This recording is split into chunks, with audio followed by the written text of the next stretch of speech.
ಬಹುಶಃ ಈ ವಿಜಯಪುರ ಜಿಲ್ಲೆ ಎಲ್ಲ ಭಾಗದಲ್ಲಿ ಕೆರೆ ತುಂಬುವಂಥ ಕೆಲಸ ಏನು ಮಾಡಿದರೂ ಭಾಳ ದೊಡ್ಡ ಕೆಲಸ.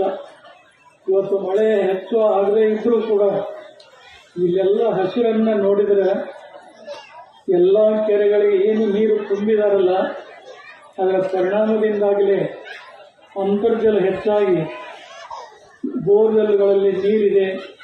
ಹೀಗಾಗಿ ಆ ನೀರಿನಿಂದ ಫಸಲು ಅವೆಲ್ಲ ಬೆಳೀಲಿಕ್ಕೆ ಸಾಧ್ಯವಾಗಿದೆ.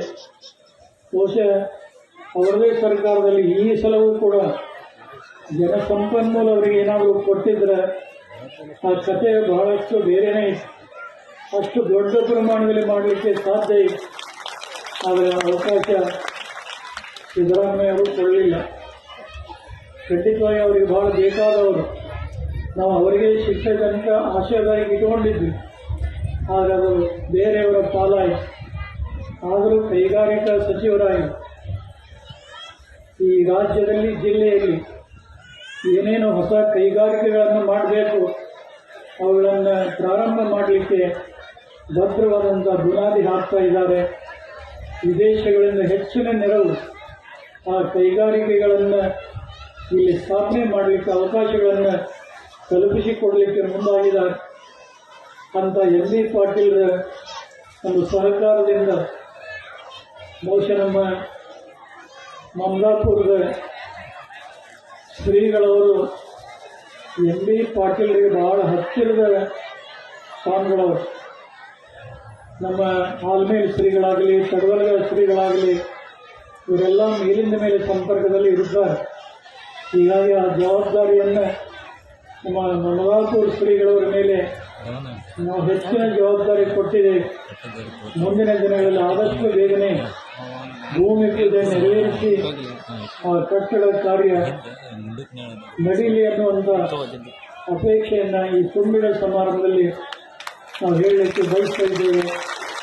ಇದಕ್ಕಿಂತ ಹೆಚ್ಚಿಗೆ ಹೇಳುವಂಥದ್ದೇನೇ ಇಲ್ಲ. ಜಗತ್ತು ಬಹಳ ದೂರದಲ್ಲಿ ಹೋಗಬೇಕಾಗಿರುವ ಕಾರಣ ನಮ್ಮೆಲ್ಲ ಶ್ರೀಗಳು ಯಾವುದೇ ಕಾರಣಕ್ಕೆ ಬೇಸರಿಸಿಕೊಳ್ಳದೆ ಆ ಎಲ್ಲ ಕಾರ್ಯಗಳನ್ನು ಜವಾಬ್ದಾರಿಯಿಂದ ನಿಂತು ಡಾಕ್ಟರ್ ಸೋಮಶೇಖರ ಶಿವಾಚಾರ್ಯ ಸ್ವಾಮಿಗಳಿಗೆ ಸಹಕರಿಸಿ ಈ ಕ್ಷೇತ್ರಕ್ಕೆ ಒಂದು ಹೊಸ ಮೆರಗನ್ನು ಮತ್ತು ಇಲ್ಲಿ ಒಂದು ಅಧ್ಯಾತ್ಮದ ಒಂದು ಒಳ್ಳೆಯ ವಾತಾವರಣವನ್ನು ನಿರ್ಮಾಣ ಮಾಡುವಂಥ ದಿಶೆಯಲ್ಲಿ ಅವರೆಲ್ಲರೂ ಕೂಡ ಮಾರ್ಗದರ್ಶನ ನೀಡಲಿ ಅನ್ನುವಂಥ ಒಂದು ಆಶಾದಾಯಕ ಭಾವನೆಯನ್ನು ಇಲ್ಲಿ ವ್ಯಕ್ತಪಡಿಸಿ ಈ ಪವಿತ್ರ ಸಮಾರಂಭದಲ್ಲಿ ಪಾಲ್ಗೊಂಡಿರುವಂಥ ತಮ್ಮೆಲ್ಲರಿಗೆ, ಈ ಭಾಗದ ಎಲ್ಲ ಹಿರಿಯರಿಗೆ ಮತ್ತು ಈ ಕಾರ್ಯಕ್ರಮಕ್ಕೆ ಸಹಕರಿಸಿದಂಥ ಎಲ್ಲ ದಾನಿಗಳವರಿಗೆ ಪರಮ ದಯಾಳು ಪಾರ್ವತಿ ಪರಮೇಶ್ವರರು, ಜಗದಾದಿ ಜಗದ್ಗುರು ರೇಣುಕಾದಿ ಪಂಚಾಚಾರ್ಯರು, ಕ್ಷೇತ್ರನಾಥ ವೀರಭದ್ರ ಸ್ವಾಮಿ ಮತ್ತು 12ನೇ ಶತಮಾನದ ಬಸವಾದಿ ಶಿವಶರಣರು ನಿಮ್ಮೆಲ್ಲರಿಗೆ ಆಯುಷ್ಯ, ಆರೋಗ್ಯ, ಭಾಗ್ಯ, ಸುಖ ಸಂಪದಗಳನ್ನು ಕೊಡಲಿ ಅಂತೇಳಿ ಹಾರೈಸಿ ಈ ಸಂದೇಶಕ್ಕೆ ವಿರಾಮ ಕೊಡ್ತಿದ್ದೇವೆ. ಶಿವಮೂಲ ಜಗದ್ಗುರು